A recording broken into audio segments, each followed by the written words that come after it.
ఇవ్వాలి. నా మనస్సుకు కష్టం కలిగించే మాట కానీ ఇష్టం లేని పని కానీ చేసినట్లయితే నేను నిన్ను విడిచి వెళ్ళిపోతాను అంగీకరించాడు శంతనుడు. ఉభయులకు విద్యుక్తంగా వివాహం జరిగింది. దాంపత్య జీవితం సాగుతోంది. కలిగిన కొడుకునల్లా గంగలోనే విడిచిపెడుతోంది గంగాదేవి. 7 బిడ్డలను విడిచే వరకు మౌనంగా చూస్తూ ఉన్నాడు శంతనుడు. ఏమంటే తనను విడిచి వెడుతుందో అనే భయంలో 8వ కుమారుడు కలిగాడు. అప్పుడు కూడా ఆ బిడ్డను గంగలో విడిచిపెట్టడానికి వెడుతోంది. శంతనుడు నిరోధించాడు. ఇందరినీ గంగలో విడిచి నేను ఏం కావాలి అని రోధిస్తున్నాడు. అప్పుడన్నది గంగ, మహారాజా, నేను చేస్తున్న పనికి అడ్డు తగిలావు కనుక నియమానుసారం నిన్ను విడిచి వెడుతున్నాను. వెళ్లబోయే ముందు రహస్యం విను.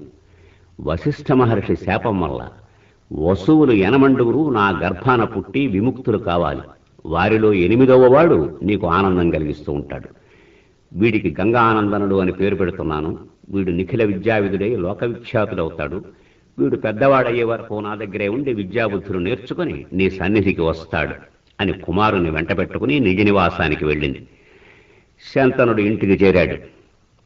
ధర్మ మార్గాన ప్రజాపాలన సాగిస్తున్నాడు. 24 సంవత్సరాలు గడిచాయి. ఆ వయస్సులో గంగానందనుడు శస్త్రాస్త్రవిధుడై నదీ తీరాన సాధన చేస్తున్నాడు. ఆ ప్రాంతానికి విహారానికి వచ్చిన శంతనుడు ఈ బిడ్డ తన కుమారుడే అని గ్రహించి వెంటబెట్టుకుని రాజధానికి తీసుకువచ్చి యువరాజుగా పట్టాభిషేకం జరిపాడు. కాలం నడుస్తోంది. ఒకనాడు శంతన మహారాజు యమునా నదీ తీరాన విహరిస్తూ అక్కడ ఒక సుందరిని చూసి ఆమె సౌందర్యానికి ఆశ్చర్యచకితుడై, రమణి, ఎవరి బిడ్డవు? ఎందుకిలా పడవ నడుపుతూ బ్రతుకుతున్నావు? మహాత్మా, నేను ఈ నిషాదరాజు బిడ్డను. ఈ నదిని దాటడానికి వచ్చే బాటసారులను పడవ మీద నడుపుతూ ఉంటాను అనగానే శంతనుడు ఆ రాజును సమీపించి, నీ బిడ్డను నాకు భార్యగా ఇవ్వాలి అన్నాడు. అంటుంటే ఆయన, మహారాజా, మీ అంతటి వరుడు లభించడం కంటే నాకేం కావాలి? కాని ఒక్క మాట, ఈమెకు కలిగే బిడ్డ నీ రాజ్యానికి అధిపతి కావాలి. అందుకు సమ్మతమైతే నా బిడ్డను పరిగ్రహించండి. శంతనుడు విచారంతో ఇంటిముఖం పట్టాడు. ఆమె మీద వ్యామోహంతో మనస్సు ఆవేదనాపరమైంది. ఏ పని చెయ్యలేకపోతున్నాడు. శరీరం శుష్కిస్తోంది. అది చూసి గాంగేయుడు తన వృద్ధ మంత్రి ద్వారా తండ్రి బాధ తెలుసుకుని ఆ నిషాదుని దగ్గరకు వెళ్ళి, దాసిరాజా, నీ బిడ్డకు పుట్టే కుమారుడే చక్రవర్తి అవుతాడు. కన్న తండ్రి సుఖం కోసం నేను రాజ్యాధికారం వదులుకుంటున్నాను. నీకు విశ్వాసం కలగడానికి నేటి నుండి బ్రహ్మచర్య వ్రతాన్ని అనుసరిస్తున్నాను. మీరు నిస్సంశయంగా మీ కుమార్తెను నాతో పంపండి అని సత్యవతిని రథం మీద రాజధానికి తెచ్చి కన్న తండ్రికిచ్చి వివాహం చేశాడు.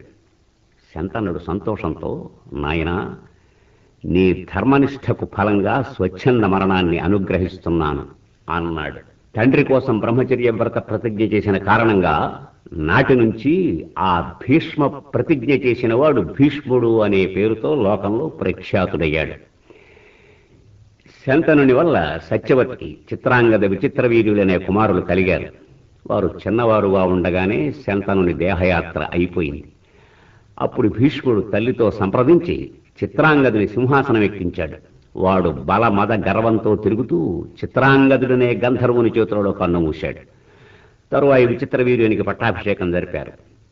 వాడికి యవ్వనం రాగానే భీష్ముడు వెళ్లి కాశీరాజకన్యలు అంబా, అంబిక, అంబాలికలు 3 తీసుకొచ్చి వివాహం చెయ్యబోగా వారిలో అంబ, మహారాజా, నేను యుతపూర్వమే సాల్వదేశ ప్రభువును మనసా భర్తగా ఆరాధిస్తున్నాను అనగా ఆమెను రథం ఎక్కించి సాల్వదేశం పంపి అంబిక, అంబాలికలను విచిత్రవీర్యునితో వివాహం జరిపించాడు. వెళ్లిన అంబ అదే రథం మీద తిరిగి వచ్చి, భీష్మ, సాల్వుడు నన్ను తిరస్కరించాడు. నువ్వు ఇటు తీసుకురావడం వల్ల కనుక స్వయంవరంలో మమ్మల్ని ఎత్తుకొచ్చావు కనుక నన్ను నువ్వు భార్యగా స్వీకరించాలి అని భీష్ముడు తన ప్రతిజ్ఞ వివరించాడు. వినలేదు అంబ. ప్రతీకారం తీర్చుకోవడానికి అంబ మహారణ్యాలకు పోయి తీవ్ర తపస్సు చేసింది. ఈ కథ ఇలా సాగుతూ ఉండగా విచిత్రవీర్యుడు నిరంతరం కామోపభోగాలలో మునిగి తేలుతూ క్షయవ్యాధితో కన్ను మూశాడు. వానికి దహన కర్మలన్నీ పూర్తి చేయించిన అనంతరం సత్యవతి భీష్ముని పిలిచి, నాయనా, మన వంశం